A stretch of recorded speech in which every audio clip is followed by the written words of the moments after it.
This is your host, Laura Winters, the heart-led pathfinder, intuitive energy healer, speech-language pathologist, and owner of Your Light Holistic Therapy and Wellness, LLC. Welcome to Miracle in Time, a mini-series podcast that brings you the stories of beautiful humans exploring the synchronicities, blessings, and miracles within our perception of time. It illustrates that events are not just happening to us, but for us. Life isn't always rainbows and butterflies, but it is a miracle in time.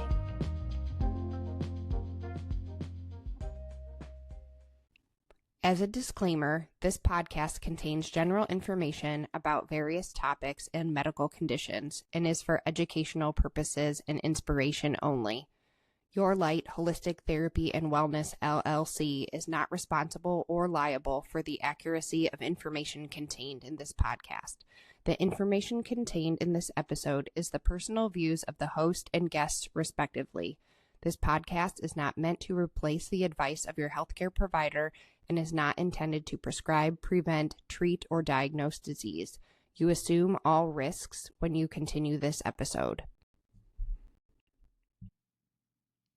Hello, everybody, and thank you for listening to Miracle in Time. I wanted to also thank you for listening to the first mini-series, not so mini, but still a great series on orofacial myofunctional disorders and therapy. I hope that you are able to gain a lot more knowledge and power for you on your journey ahead. And if that means that orofacial myofunctional disorders is part of it, then I do wish you all the luck and improvement in your life going forward. So to continue my story, I'm going to expand more on my OMD journey since the last time you've heard from me. So in March of this year is when I think it was February when we decided to do the tongue tie release, and I talked to some guests who also did the release with me. So you kind of heard a little bit before and after, but in March is when I started to do the exercises to prepare for the frenectomy. So I was doing those every single day, and if I had been a little bit more prepared, I would have started the body work ahead of time. And so the week before the release is when I first met with a craniosacral therapist, and she did some work to release some of those fascial strains that would ultimately help my body's ability to integrate the release, because the tongue goes from doing what it always has done to now having this freedom of movement, and it's so different. So that's why you do the exercises. You try to do the body work to prepare the body to be able to integrate all the information so that you can achieve the best benefit from it. So on April 5th, I drove down myself to Dayton, Ohio, to Dr. Greg Notestein, who was a guest on the episode, on an episode here. And I had never met him before. And on the way down, I had this now wait a second, is this something I really want to do? I really believe that, our bodies are created beautifully the way that they're supposed to. And I had already talked to my mentor about it, and she was very much like, this is going to help you. But still, on the way down, I had this fear of well, wait a second, there's always a risk to any kind of surgical procedure. And how is this going to go? So I said, please, if there is any way you can show me a sign that this is the right thing to do, I would very much appreciate it.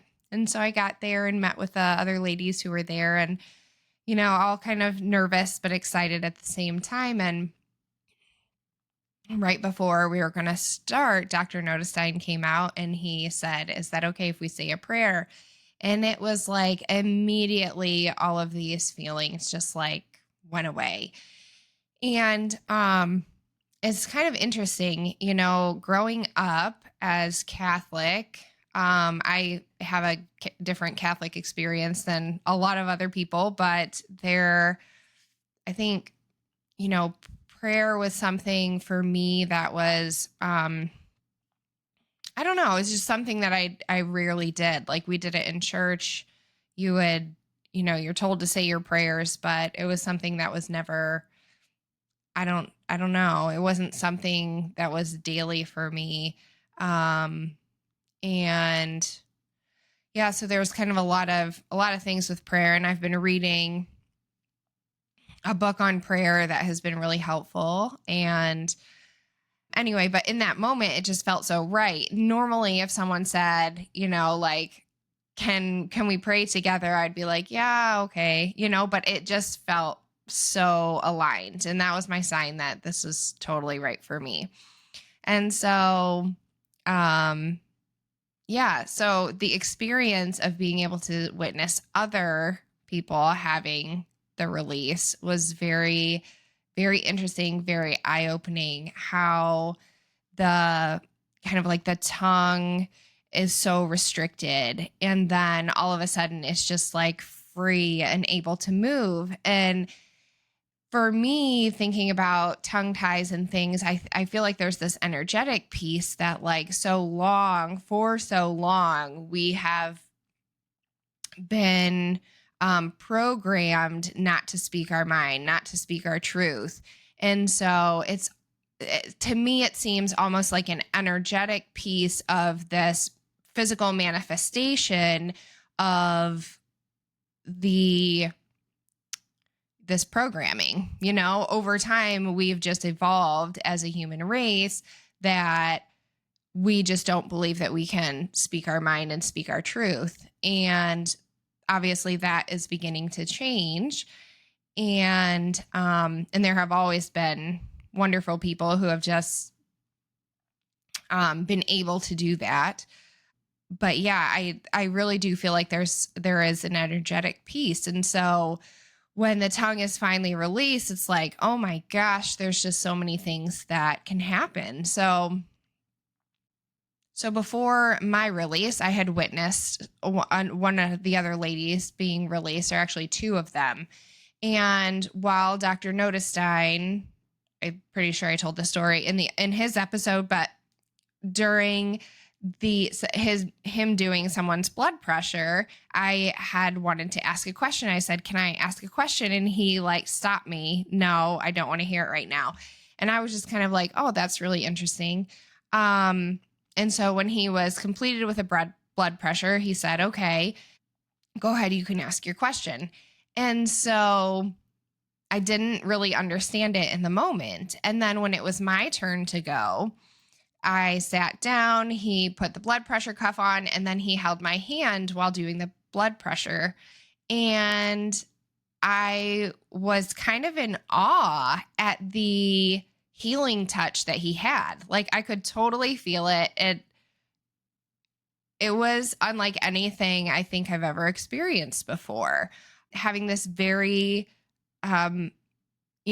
conventional medicine doctor, dentist, knowing that he is obviously spiritual with the using the prayer at the beginning, but just to be able to feel it, I was very much like, wow, I'm in amazing hands right now. And it was very wild to me. So going through the release myself, you get numbed up, so you don't really feel too much. And witnessing the other people before and seeing them looking around and looking at everyone's eyes as you're like, oh my gosh, oh my gosh. I just kept my eyes closed the whole time because I'm like, I don't need any outside forces making me feel certain ways. So afterward, it was very interesting, just the ability of, even though you couldn't really feel it, because you were numbed, but being able to move your tongue around and it being able to rest on the roof of your mouth. Because I do have a little bit narrow and high palate, but not too shabby. So I was able to get the tongue on the roof of the mouth where it's supposed to be, which I had never been there before. It's like, oh my gosh, this is actually possible. So I was the last person to go. So afterward, it was very much like, okay, everybody all right? Like, let's go through kind of some aftercare and then time to go home. So on the way home, I also had my buckle ties done on the top, which he had said, you don't really need to have them done. But I'm like, I'm here, just do them. And so there was numbing anesthetic up top as well. So on the way home, I kind of started freaking out because when I protruded my lips, there was one side that didn't do anything. And fear set in like, oh my gosh, this is the thing that like went wrong, Like I'm supposed to be doing this, it's supposed to make me better. And then I did something stupid I shouldn't have. And now I have this problem. I'm never going to have the perfect smile again. And I'm never going to be able to stick my lips out. It was just so crazy, the spiral that happens. And, knowing that there was still anesthetic in there, but I could feel it. Like I could feel. So the sensory portion was there, but the motor portion was not. And so I'm kind of like freaking out. But in that moment, I very much like try to center myself, thinking about just positive things and also providing like healing energy to that area. And it was kind of wild because, as all these things are playing out in your head, it was literally like the minute after I was like, okay, healing energy here, it's moving. I can see it moving. I can see it moving, though I can't see it moving. I can see it moving. I'm visualizing it. And then within like a minute, it was like, boom, it was doing it. And I was like, oh, thank goodness. Nothing. It's just kind of like another example how like nothing is concrete, like when we feel like something happens, we're like, oh, this is the end result. But as long as we kind of keep the doors open, that we're not solidified in something that we believe, then there's opportunity for flow and movement and change. So it was really important for me to have that like freak out. Oh my gosh, this is going to be forever, but I have some ability to change a situation. Now, is it possible that, a minute later, if I did nothing, that would have happened? Absolutely. But it's also possible that those things helped move everything along quicker. So I got home. My mom was there watching the kids and she left. And then it was probably an hour later and my daughter started throwing up everywhere.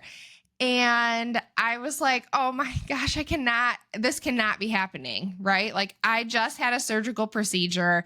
I have to like be very mindful of what I'm putting in my mouth, like how things are healing.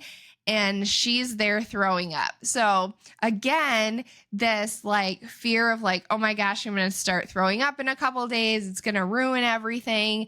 And you stop yourself and go, wait a second, this is not the story that I want to be putting out there. It will be fine. Everything will be fine. I will not throw up until I'm in a better spot to be able to handle it. And so every couple days it worked through the members of the family. And then finally it was my turn and it was not pretty. And I remember eventually, you get dry heaving so bad. I finally had to say out loud, please stop. There is nothing left in me. There is absolutely nothing left in me. And I just felt like this, like my body just totally relaxed. And that was it. I was done. I literally had nothing left in me. And finally, the energy of the heaving, whatever it needed out of me was gone. So that was good. So during the healing process, I would say my pain level got to a 5 out of 10 at the most. And that was when I was doing particular exercises, including the ping pong tongues. That hurt a lot. And then right after the anesthesia wore off. Otherwise, everything was about a 2 out of 10. Now, I did utilize some pain management strategies. So I did arnica, which is a homeopathic remedy, arnica montana. At night, I did use I think it's called a multi-cannabinoid, something like that, CBD oil, and then that kind of helped me sleep. In the morning was a little rougher because your tongue is just kind of hanging out in the middle of the night, and then you start moving it throughout the day. But otherwise, not too shabby. So after your frenectomy, you're doing, you have like I believe it's a 2 day break where you're not doing anything. And then you start volitional exercises. So actually moving the tongue where you want to. And then, so you're doing that every day. And then after a period of time, then you start some neuromuscular exercises as well. And you also do some kind of like manual manipulation to the area, some light stretches, not like putting your fingers in the wound or anything like that. It's always off to the side. And then as things heal, then you might provide just a really light touch stimulation to the area where the scarring is happening. But I found it really interesting. For me, I was really hesitant to get in there, which, I feel like I'm normally not, but I was. And with the sickness, the throwing up, and the hesitancy to get in there, I feel like I do have still a little like scar tissue and restriction. And, that's okay. That was part of my journey. And, so I think that information is important for when my kids go through this, because they'll need to be released, that it's okay to get right in there on the timeline that you're supposed to, in order to keep that scar tissue from kind of like getting too tight. So so that's kind of the journey of my frenectomy, and I'm really thankful and satisfied. The benefits that I have seen are definitely some better sleep. So I have always been go on one side, roll on the other side, roll on the other side, back and forth all night long. And now I feel like if I wake up once in the middle of the night, like that's kind of my new normal. And so I'm sleeping throughout the night. I have deeper sleep. I'm having less right neck and shoulder pain. I have this new sense of power and like almost like comfort and ease in my body. I was having so much tension and heat in my face. That's all gone. I've been really, really satisfied. After the release, I think it was 2 weeks later, so I was getting craniosacral fascial therapy, CFT, the same thing that I do. That's my favorite thing to do, about once a week. And that really helped to release some of the tension patterns.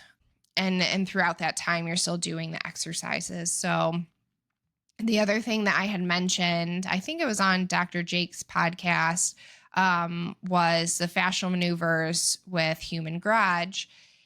Those are extremely helpful as well. So if we're talking about releasing your own fascia, you may not have access to a craniosacral therapist or a CFT practitioner, then that might be the way to go. They have a lot of YouTube videos, and they also have an app that you can purchase kind of their challenges, which I did. And that was really helpful for me to stay on track. So that is like a new sense of release of pain, flow, and movement in your body. So super helpful. And I think this journey has taught me a lot about coming back into the body. So, I remember early on in this journey, kind of the spiritual aspects of it, I was very much up in the clouds, which I kind of always am, for the most part. I'm kind of always up in the clouds. And so this journey has taught me a lot about coming back into the body.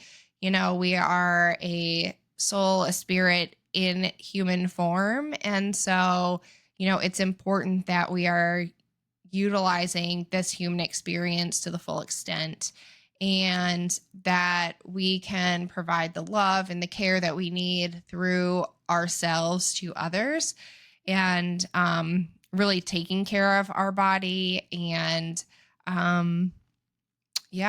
using it to its full potential.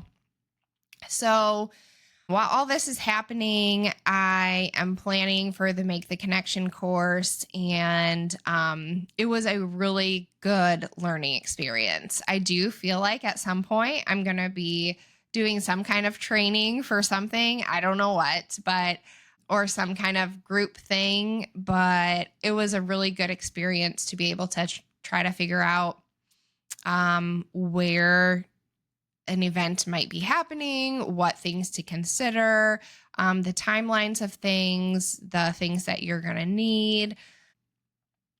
So that was a really good experience, and coordinating with people and communication, lots and lots of things. So I think it was maybe a week and a half ago, we did have the Make the Connection course here in Toledo. There were 12 participants, and me and Lynn, who was on an episode, were there. It was really good, and I feel like I was able to integrate the information a lot more the second time. So it's a lot of information, but I felt like I knew I retained a lot of the information from before and learned a lot. And I also felt this ease that it's okay that I personally am not providing myofunctional therapy.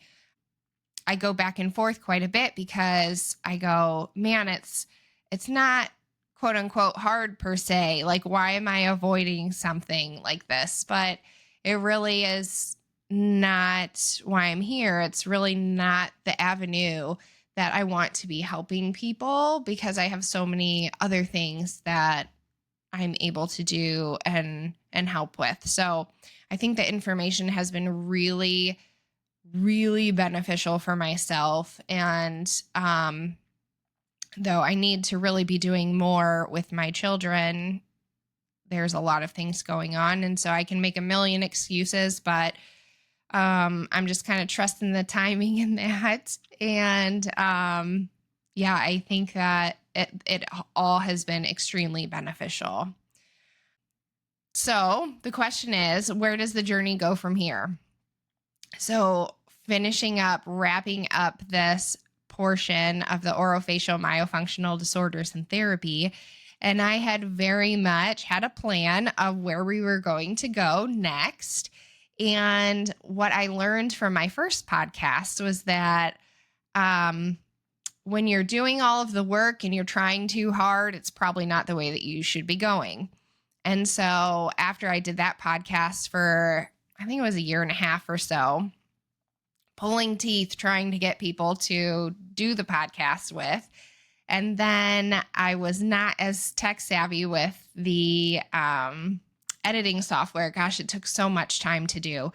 Anyway, so I realized after a period of time that you can't just keep pulling teeth in order to make something work. So the same has gone for the next theme that I had planned. Things are not working out with people. It seems too hard. And so it's time to move on and bring the next thing up. So on the next episode, you are going to get an introduction to thriving dry eye and more detail about that part of my story. I hope that you really enjoyed listening to the Orofacial Myofunctional Disorders and Therapy mini-series, and I hope that you come back for more. Thanks for listening, and I very much hope that you enjoyed this Miracle in Time. Thank you for listening to Miracle in Time. If you would like to explore a theme or know someone perfect for this podcast, please fill out a form on yourlightllc.com/podcast. If you would like to learn more about my services, you can visit the website at yourlightllc.com. I want you to remember that with all life's ups and downs, you are divinely held and guided throughout your journey. Don't miss out on this miracle in time.